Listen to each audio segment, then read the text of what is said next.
జగన్ అంటే నమ్మకం, చంద్రబాబు అంటే మోసం. ఉమ్మడి విశాఖ జిల్లాల జెడ్పీ చైర్పర్సన్ జల్లిపల్లి సుభద్ర. జగన్ అంటే నమ్మకం, చంద్రబాబు అంటే మోసం. ఉమ్మడి విశాఖ జిల్లాల జెడ్పీ చైర్పర్సన్ జల్లిపల్లి సుభద్ర. జగన్ అంటే నమ్మకం, చంద్రబాబు అంటే మోసం అనే పుస్తకాన్ని ఉమ్మడి విశాఖ జిల్లా చైర్పర్సన్ జల్లిపల్లి సుభద్ర మంగళవారం ఆవిష్కరించారు. అల్లూరి జిల్లా ముంచంగిపుట్టు మండల కేంద్రంలో గల పార్టీ కార్యాలయంలో వైసీపీ నాయకులు, కార్యకర్తలు, అభిమానులతో కూటమి ప్రభుత్వంలో 5 కోట్ల మంది రాష్ట్ర ప్రజలకు వెన్నుపోటు అనే కార్యక్రమాన్ని వైసీపీ ముంచంగిపుట్టు మండల అధ్యక్షుడు పాంగి పద్మారావు అధ్యక్షతన విస్తృత స్థాయి సమావేశం జరిగాయి. ఈ సమావేశంలో ముఖ్య అతిథిగా పాల్గొన్న ఉమ్మడి విశాఖ జిల్లా పరిషత్ చైర్పర్సన్ మాట్లాడుతూ జగన్ అంటే ఓ నమ్మకమని, చంద్రబాబు అంటే మోసమన్నారు. వైసీపీ ప్రభుత్వ హయాంలో శాంతి, సుస్థిరతతో పాటు లా అండ్ ఆర్డర్ పటిష్టంగా అమలైందని, నేటి కూటమి ప్రభుత్వంలో అశాంతి, అరాచకం, అటవీక పాలన, రెడ్ బుక్ రాజ్యాంగం అమలవుతుందన్నారు. వైసీపీ ప్రభుత్వ హయాంలో కుల, మత, వర్గ భేదాలు లేకుండా పార్టీలకు అతీతంగా సంక్షేమ పథకాలు ప్రజలకు అందించామన్నారు. నేటి కూటమి ప్రభుత్వంలో తల్లికి వందనం పథకంలో అర్హులైన లబ్ధిదారులను విస్మరించిందని, అనేక కారణాలతో అర్హులను కూడా తల్లికి వందనం పథకం వర్తించకుండా చేసిందని ప్రభుత్వంపై మండిపడ్డారు. కూటమి ప్రభుత్వంలో మహిళలకు రక్షణ లేదని, ముఖ్యమంత్రి సొంత నియోజకవర్గంలోనే మహిళల పట్ల అరాచకం జరుగుతుందని, మహిళలు, బాలికలపై అఘాయిత్యాలు, వేధింపులు పెరిగాయని అన్నారు. వాళ్ళు ఇబ్బంది పడుతున్నారు.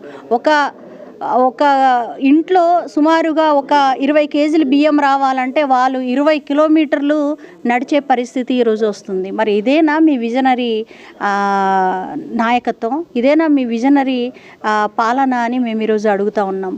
ఈరోజు అడుగున కూడా కిరాతకంగా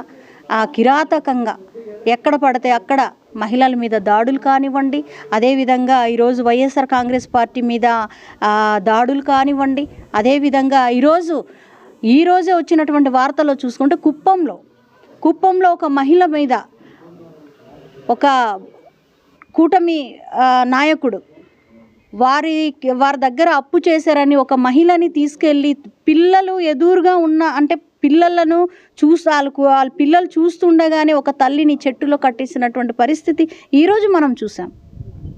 అది ఎక్కడో కాదు, చంద్రబాబు నాయుడు గారి యొక్క సొంత కాన్స్టిట్యున్సీలో. మరి ఇవి కనిపించట్లేదా అని మేము అడుగుతున్నాము. రాష్ట్ర వ్యాప్తంగా జరుగుతున్నటువంటి అన్యాయాలు, అక్రమాలు, రెడ్ బుక్ రాజ్యాంగాన్ని ఈరోజు ప్రదర్శిస్తున్నారే తప్ప ఏమీ లేదనేది కూడా ఈరోజు ప్రజలందరికీ తెలుసు.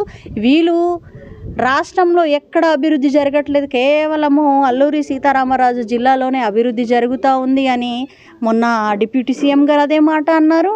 అదేవిధంగా గిరిజన సంక్షేమ మంత్రి గారు కూడా అదే మాట అన్నారు. మరి రాష్ట్ర వ్యాప్తంగా జరగని అభివృద్ధి కేవలము ఇక్కడ ఏఎస్ఆర్ జిల్లాలో జరుగుతుంది అంటే దానికి ఏంటి అర్థం? సో ఇక్కడ గత ప్రభుత్వంలో ఏదైతే పిఎం జన్మన్ కింద కేంద్ర రాష్ట్ర ప్రభుత్వాల యొక్క సహకారంతో గత ప్రభుత్వ హయాంలో ప్రతిదీ కూడా ఇక్కడ ప్రిమిటివ్ ట్రైబ్స్ ఉన్నటువంటి ప్రాంతంలో నివసించే ప్రతి గ్రామాన్ని కూడా అభివృద్ధి చేయాలని సెంట్రల్ గవర్నమెంట్ ఇచ్చినటువంటి నిధులకు ఈరోజు మేము ఇస్తూ ఉన్నామని డప్పులు కొట్టుకుంటున్నటువంటి మినిస్టర్ గారికి నిజంగా మేము సూటిగా ప్రశ్నిస్తున్నాము. మీరు ఓపెనింగ్లు చేసే ప్రతిదీ కూడా వైఎస్ఆర్ కాంగ్రెస్ పార్టీ హయాంలోనే శాంక్షన్లు అయ్యాయి. అదేవిధంగా ఇప్పుడు మీరు ప్రతి శంకుస్థాపన చేసేది కూడా గత ప్రభుత్వ హయాంలోనే శాంక్షన్ అయిపోయినవి. సో అది కేవలం ఎలక్షన్ కోడ్ రావడం వల్ల అది పూర్తి చేయలేదు. మీరు ఇప్పుడు వచ్చి కోట్లు ఈరోజు వైఎస్ఆర్ జిల్లాలోనే మేము ఈరోజు ఇస్తున్నాము, అల్లూరి సీతారామరాజు వాళ్ళకే బాగా చూస్తున్నాము, మాకు ఓట్లు వేయలేదు కానీ మేము బాగా చూస్తున్నామంటే ప్రజలు నమ్మడానికి ఎవరు సిద్ధంగా లేరు. మీరు చేస్తున్నటువంటి అరాచక పాలనను ఈరోజు ప్రతి ఇంటికి, ప్రతి గడపకు కూడా మేము తీసుకెళ్తా ఉన్నామని కూడా తెలియజేసుకుంటూ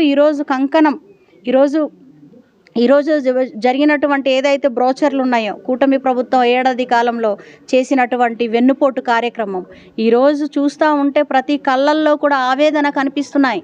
ఎందుకంటే వీళ్ళకి కొత్తగా సృష్టించి ఏమైనా ప్రజలకి మేలు చేసే రకమైతే కాదు.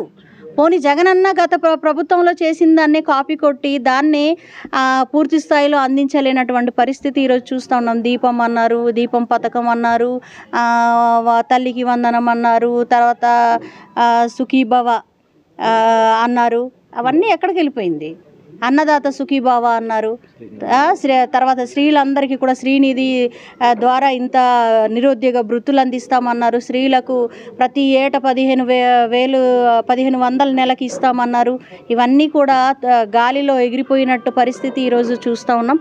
కాబట్టి ఖచ్చితంగా రేపన్న రోజు ఖచ్చితంగా మళ్ళీ జగనన్న ఎప్పుడూ మా ఏజెన్సీ ప్రాంతం అరకు పాడేరు అంటే వైఎస్ఆర్ కాంగ్రెస్ పార్టీ కంచుకోట.